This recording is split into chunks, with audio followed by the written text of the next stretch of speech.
दोस्तों, आज हम बात करने वाले हैं एक ऐसी लड़की के बारे में जो पूरे 18 साल तक अकेली एक छोटे से आइलैंड पर फंसी रही। हाँ, आपने सही सुना, 18 साल बिना किसी इंसान के, सिर्फ अपने दम पर जिंदा रही। मरने की संभावना 100% और जीवित रहने की संभावना लगभग 0%। फिर भी इस लड़की ने अद्भुत हिम्मत दिखाते हुए यह कर दिखाया।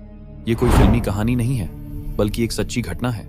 दिन में जलती धूप, रात में कड़ाकेदार ठंड, महीनों तक भूख, चारों तरफ केवल खुला आसमान और समंदर, फिर भी उसने हार नहीं मानी। उसने अपने लिए सुरक्षित आश्रय बनाया, मुश्किल हालात में जीवित रही और उसकी हिम्मत सुनकर आपके रोंगटे खड़े हो जाएंगे। तो दोस्तों, अगर आप जानना चाहते हैं कि इस लड़की ने अकेले इस आइलैंड पर कैसे जिया, यह कहानी शुरू होती है। 1835 का साल था और कैलिफोर्निया के तट से कई मील दूर सैन निकोलस आइलैंड पर निकोलेन्यो जनजाति पीढ़ियों से रहती आई थी।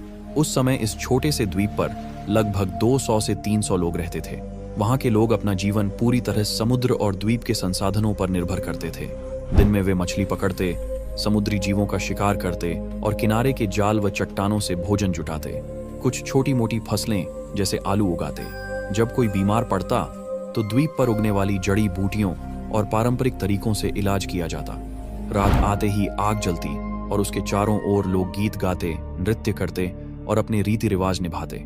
जन्म से मृत्यु तक का हर काम इसी छोटे द्वीप में होता था। यही उनका पूरा संसार था।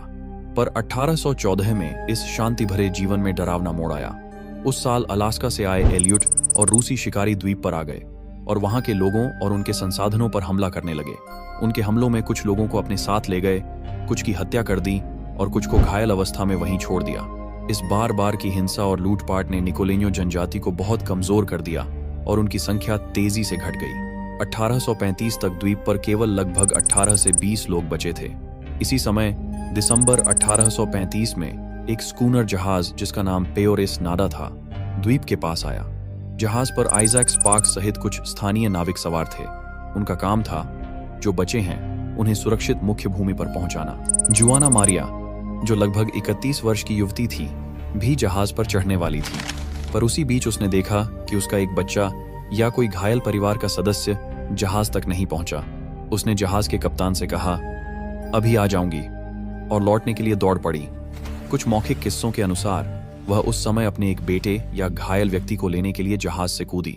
कुछ बयानों में कहा गया कि यह बच्चा उसका ही था और वह उसे सुरक्षित लेकर लौटना चाहती थी, जबकि कुछ में कहा गया कि घायल व्यक्ति पहले हमले में घायल हुआ था और वह उसे लेने गई। जुआना मारिया लगभग 10 से 15 मिनट तक वापस नहीं आई। इसी बीच मौसम अचानक बिगड़ गया।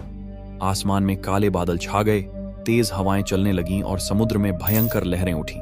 नाविकों ने देखा कि यदि और इंतजार किया गया तो जहाज और सभी सवार खतरों में पड़ सकते हैं। सुरक्षा को देखते हुए कप्तान ने आदेश दिया कि जहाज चलाया जाए और पेयोरेस नाडा द्वीप से रवाना हो गया। जुआना मारिया जहां दौड़कर गई थी, वहीं वह वापस नहीं आई। इस छोटी सी देर ने उसका पूरा जीवन बदल दिया।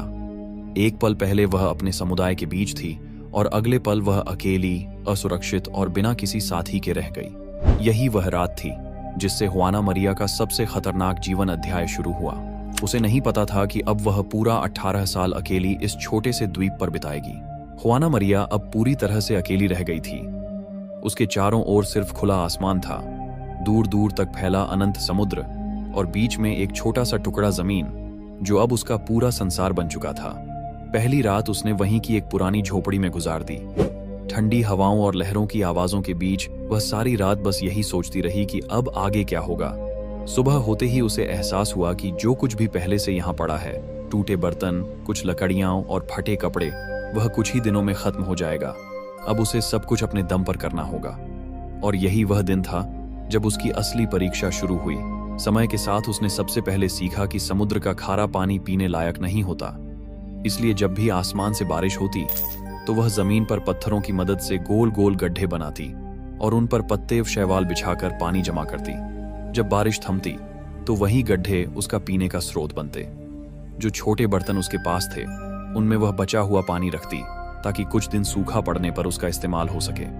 खाने के लिए हर सुबह वह समुद्र के किनारे जाती, कभी ज्वार भाटा में फंसी मछलियां पकड़ती, कभी चट्टानों से चिपकी शेलफिश और सीप निकालती, और जब कुछ भी नहीं मिलता तो पास उगे छोटे पौधों की सफेद जड़ों को उखाड़कर खा लेती। कई बार भूख इतनी बढ़ जाती कि वह कीड़े मकोड़े मेंढक और पक्षियों के अंडे खाने पर मजबूर हो जाती। कुछ दिन ऐसे भी आए जब उसके पास खाने को कुछ नहीं था, लेकिन उसने कभी हार नहीं मानी। उसकी जिंदगी अब बस एक ही लक्ष्य पर टिकी थी, जिंदा रहना। धीरे धीरे जब पुरानी झोपड़ी हवा और बारिश से टूटने लगी तो उसने समुद्र किनारे बहकर आई बड़ी मछलियों की सूखी हड्डियों और लकड़ी के टुकड़ों से नया आश्रय बनाना शुरू किया।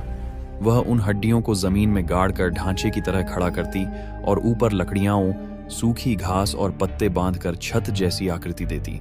उसका यह छोटा सा घर, जिसे उसने अपने हाथों से बनाया था, अब उसका एकमात्र सुरक्षित ठिकाना बन गया था। ठंड से बचने के लिए उसने कपड़े भी खुद तैयार करने शुरू किए। उसने कभी पक्षियों के पंखों को जोड़कर और कभी मरे हुए जानवरों की खाल को सुखाकर अपने लिए वस्त्र तैयार किए। कपड़ों को जोड़ने के लिए वह सील के नसों, तंतुओं को सुखाकर धागों की तरह इस्तेमाल करती और बारीक हड्डियों से सुई बनाकर उन्हें सीती। इस तरह उसने प्रकृति से जो कुछ मिला उसे जीवन में बदलने का तरीका सीख लिया। जुआना मरिया ने आग जलाना भी सीख लिया था। यह कला उसे उन लोगों से मिली थी जो कभी उस द्वीप पर रहते थे और जिन्होंने उसे आग जलाने का तरीका सिखाया था। धीरे धीरे वह इसमें निपुण हो गई। आग जलाना आसान नहीं था, इसके लिए उसे बहुत मेहनत और ताकत लगानी पड़ती थी। इसीलिए वह आग सिर्फ जरूरत के समय ही जलाती थी, जब उसे कोई बड़ा शिकार मिलता, जैसे सील या बड़ी मछली। कभी वह इनका मांस धूप में सुखाकर खाती तो कभी आग जलाकर उसे भूनकर खाती। और जब भी आग जलती तो वह उसे बुझने नहीं देती थी, क्योंकि उसे पता था कि इस निर्जन द्वीप पर दोबारा आग जलाना कितना कठिन काम है। समय बीतने के साथ जुआना मरिया ने समुद्र और मौसम के बदलते संकेतों को समझना शुरू कर दिया। उसे अब पता चलने लगा था कि किस समय ज्वार घटेगा, किस दिशा से हवा चलेगी और कब आसमान में तूफान उमड़ेगा। वह उसी हिसाब से अपना दिन तय करती। सुबह मौसम का हाल देखना, फिर भोजन की खोज में निकलना, दोपहर में अपने आश्रय की मरम्मत और शाम को किनारे बैठकर लहरों को देखना, ताकि मन को कुछ शांति मिल सके। अकेलेपन से बचने के लिए उसने अपने मन को कामों में उलझाए रखा। रोज किसी न किसी चीज का लक्ष्य रखती। ये छोटी छोटी सफलताएं ही उसके जीवन को आगे बढ़ाती रहीं। कभी कभी वह किसी पक्षी से बात करने लगती, कभी समुद्र की लहरों से जैसे संवाद करती, मानो वे ही उसके साथी हों। 4-5 साल बीतते बीतते जुआना मरिया अब एक जीवट महिला बन चुकी थी। उसने शंख और हड्डियों से औजार बनाना सीख लिया, शैवाल और पौधों के तंतुओं से रस्सियां बनाई और अपने आश्रय को पहले से कहीं अधिक मजबूत कर लिया। उसने कई बार किनारे पर बहकर आई वस्तुओं से नए प्रयोग किए, जैसे छोटी हड्डियों से कांटे बनाकर मछलियां पकड़ने की कोशिश या शंख से कटाई करने के औजार तैयार करना। उसकी बनाई चीजें भले ही साधारण थीं, लेकिन जीवन की हर जरूरत पूरी करती थीं। धीरे धीरे दिन महीनों में और महीने सालों में बदलते गए। ऐसे करते करते 5 साल बीते, फिर 10 साल और देखते देखते 18 साल गुजर गए। अब जुआना मरिया के लिए यह द्वीप ही उसका घर था, समुद्र उसकी आवाज और आसमान उसका साथी। वह अब डरती नहीं थी। उसने प्रकृति को अपना लिया था, उसके हर रूप को समझ लिया था। कभी कभी वह किनारे बैठकर लहरों को देखती और सोचती कि शायद एक दिन कोई जहाज आएगा, पर जब नहीं आता तो वह चुपचाप मुस्कुरा देती, क्योंकि अब उसने खुद को इतना मजबूत बना लिया था कि उसे किसी और की जरूरत नहीं रही। जुआना मरिया ने सैन निकोलस आइलैंड पर पूरे 18 साल अकेले गुजार दिए। न कोई साथी, न कोई आवाज, सिर्फ समंदर की लहरें और आसमान का बदलता रंग। वह अब इस द्वीप का हिस्सा बन चुकी थी, जैसे यह जगह ही उसका छोटा सा संसार हो। 1853 में एक अमेरिकी कप्तान जॉर्ज निडेवर नाम का व्यक्ति और उसकी टीम इस द्वीप की तरफ निकले। दरअसल उन्हें खबर मिली थी कि इस निर्जन टापू पर कोई अजीब सी आकृति देखी गई है। एक औरत जो समुद्र किनारे कुछ गा रही थी और दूर से धुएं के बादल दिखे थे। शुरुआत में किसी को विश्वास नहीं हुआ, पर जब जहाज के लोग पास पहुंचे तो उन्होंने देखा रेत पर बनी छोटी झोपड़ी, शंखों से सजी दीवारें और बीच में एक औरत जिसने हड्डियों और पक्षियों के पंखों से बने कपड़े पहन रखे थे। वह जुआना मरिया थी, जो अब लगभग इंसानों से अनजान हो चुकी थी। उसके बाल लंबे और उलझे हुए थे, पर चेहरे पर मुस्कान थी। जब लोगों ने उसे देखा तो वह पहले घबरा गई, फिर आसमान की ओर देखकर कुछ अनजानी भाषा में बोलने लगी। वह अपनी ही पुरानी निकोलेन्यो भाषा में कुछ कह रही थी, जो अब किसी को समझ नहीं आती थी। जॉर्ज निडेवर की टीम ने उसे धीरे धीरे अपने जहाज की तरफ लाया। उन्होंने देखा कि वह बेहद शांत और सरल स्वभाव की है। उसे फल और मांस दिए गए तो वह मुस्कुराई और अजीब से गीत गुनगुनाने लगी, शायद खुशी का या राहत का इजहार था। उन्होंने उसे जहाज पर बैठाया और वह लगभग 18 साल बाद पहली बार किसी इंसान के साथ थी। जुआना मरिया को कैलिफोर्निया के सैंटा बारबरा लाया गया, जहां लोगों ने उसे बहुत प्यार और आश्चर्य से देखा। लेकिन दुख की बात यह रही कि इतने साल अकेले रहने के बाद जब वह सभ्यता में लौटी तो उसका शरीर अब बाहरी माहौल का आदी नहीं था। ठंडी हवाओं और नए खाने से उसकी तबीयत बिगड़ने लगी। सिर्फ 7 हफ्तों बाद 19 अक्टूबर 1853 को वह बीमार पड़ गई और इस दुनिया से चली गई।